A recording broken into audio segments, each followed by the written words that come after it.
नमस्कार मंडळी.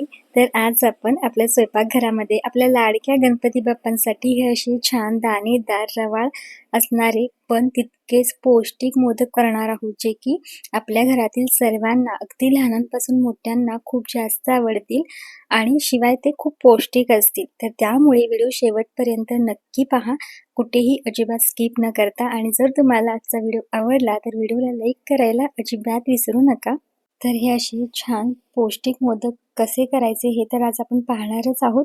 पण त्याआधी मी ज्योती तुम्हा सर्वांचं ज्योती स्वादिष्ट किचन या आपल्या मराठी रेसिपी चॅनलवरती खूप खूप खूप अगदी मनापासून स्वागत करते.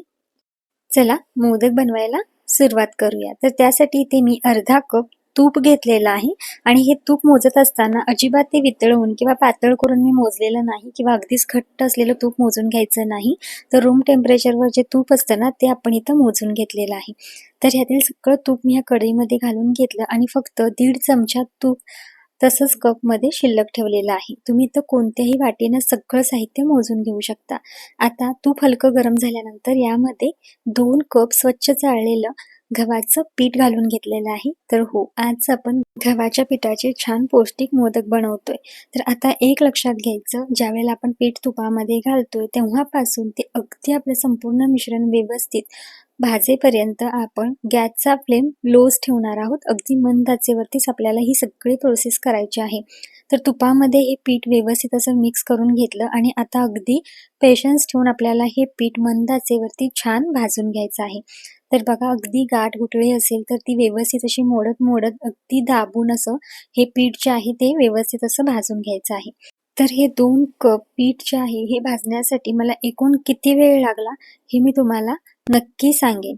तर बघा, आता हे जे पीठ आहे ना, आपण एकसारखं असं हलवत आहोत. अजिबात हात थांबवायचा नाही, नाहीतर पीठ करपण्याची शक्यता असते आणि मोदक अजिबात चवीला छान लागत नाहीत. आणि जितकं पीठ छान एकसारखं भाजलं जातं तितके मोदक छान दाणेदार तयार होतात आणि खूप स्वादिष्ट आणि रुचकर असे तयार होतात. तर त्यासाठी बघा, एकसारखं असं हे व्यवस्थित पीठ भाजून घेतलं. इथं आपले ना 4 मिनिटं पूर्ण झालेले आहेत आणि 4 मिनिटानंतर इथं अगदी बारीक असं चिरून घेतलेले काजू इथं मी घातले. पुन्हा एकदा पीठ व्यवस्थित मिक्स करून घेतलं. अजिबात पीठ थोड्या वेळेसाठी जरी थांबलं तर ते करपण्याची शक्यता असते. आता यामध्ये बदामाचेही अगदी बारीक असे काप करून घेतलेले आहेत, ते सुद्धा घालून घेतले.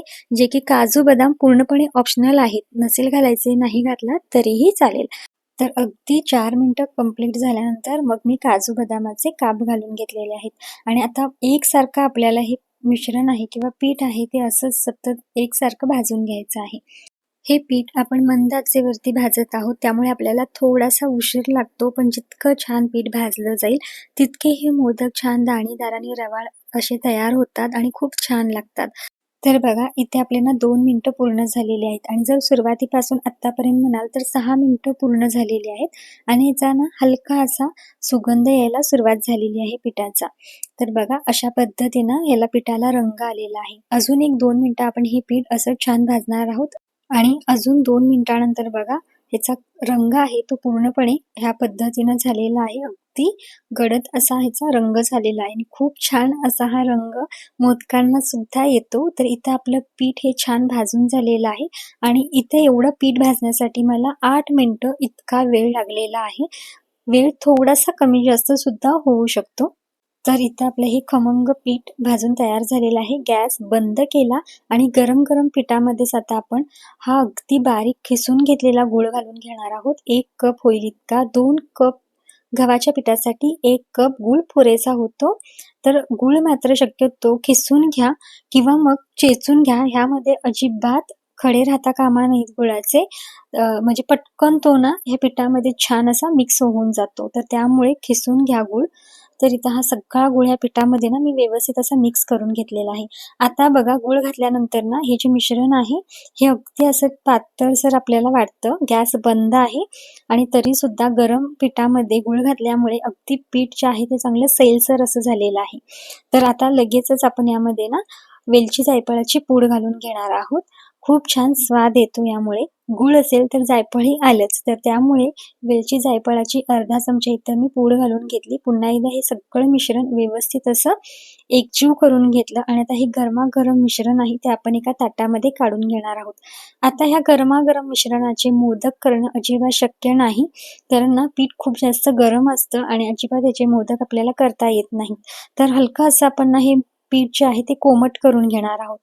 तर हे पीठ हलकं कोमट झाल्यानंतर ना थोडंसं असं कोरडं होतं. आपण हातानेच ना ह्याला चांगलं असं चुरून घेणार आहोत आणि आता ह्यावरती ना आपण जे 1.5 चमचा तूप शिल्लक ठेवलं होतं, ते तूप ना चांगलं कडकडीत गरम करून घ्यायचं आहे आणि ह्या पिठावरती घालून घ्यायचं आहे. तर बघा, असं करून जरी तुम्ही मोदक बनवलात तरीही चालेल, पण ना अगदी ओबड-धोबड असं मला हे पीठ वाटायला लागले. त्यामुळे ना मी ह्याला मिक्सरमध्ये घालून व्यवस्थित अशी याची फाईन पावडर तयार करून घेतलेली आहे, जे की अगदी मोदक छान लागतात.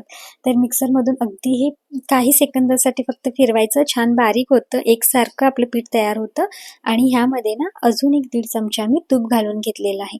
म्हणजे जे तूप आपण मोजून घेतलं होतं त्यापेक्षा फक्त 1.5 चमचा तूप आपल्याला एक्स्ट्रा लागलेलं आहे. आता हे तूप घातल्यानंतर बघा ह्याला छान असं बाइंडिंग येतं आणि आपण हे जे पीठ आहे ते मिक्सरला लावून घेतल्यामुळे ना ते छान एकसारखं असं तयार होतं आणि जे मोदक आहेत हेही छान रवाळ असे तयार होतात. त्यामुळे शक्यतो पीठ ना मिक्सरला लावून घ्या आणि बघा अगदी छान असा ह्याचा ना घट्ट गोळा तयार होतोय. ह्याचा अर्थ जे पीठ आहे ते छान असं तयार झालेलं आहे. आता इथं ना मोदकाचा इथे माझ्याकडे मोल्ड आहे किंवा साचा आहे. थोडे पिस्ते मी घेतलेले आहेत गार्निशिंगसाठी, जे की खूप छान दिसतात आणि आता ह्या मोदकाच्या साच्याला ना मी थोडंसं तूप लावून घेणार आहे.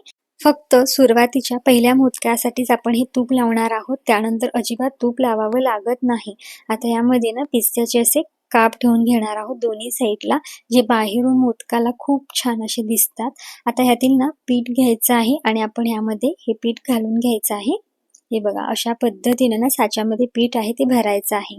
खूप छान मोदक तयार होतात आणि चवीला अगदी भन्नाट असे हे मोदक लागतात. शिवाय खूप पौष्टिक असे आहेत. तर दोन्ही साईडला ना हे पीठ व्यवस्थित असं गच्च भरून घेतलेलं आहे. आता हा साचा आहे तो आपण झाकून घेणार आहोत आणि अगदी बघा अशा पद्धतीने दाबून साच्याला झाकून घ्यायचं आहे आणि ह्या साईडनं ना थोडंसं पीठ आपण व्यवस्थित भरून घेणार आहोत. म्हणजे मोदक आहे तो ठिसूळ होत नाही आणि मग मोडत नाही.